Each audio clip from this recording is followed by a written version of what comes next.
ఇది దీంట్లో ఒక కవర్ కానీ ఏదైనా మనం ప్లాస్టిక్ కుండీ కానీ పెట్టచ్చు. అయితే ఇందులో కవర్ పెట్టి మనం మొక్క వేయచ్చండి. కానీ నాకు ఈ బకెట్లకు ఒక స్టాండ్ కావాలి, అందుకే నేను ఇలా అమలు చేయటం జరిగింది.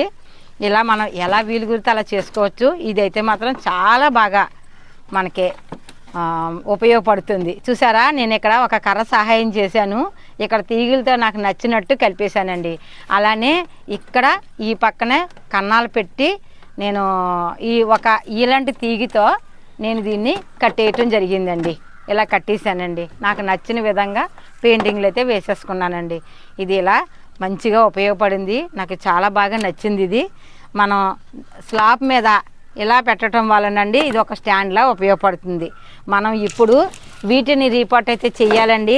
మనకి పువ్వులు పుయ్యట్లేదు, ఇంకా మనకు మొక్కలు వచ్చి విధానంలోనే ఉందండి. ఈ పువ్వులు పుయ్యాలంటే మాత్రం తప్పనిసరిగా రీపాట్ అయితే చెయ్యాలి మనం. ఇది మాత్రం అండి మెట్టు తామర కాదండి, ఇది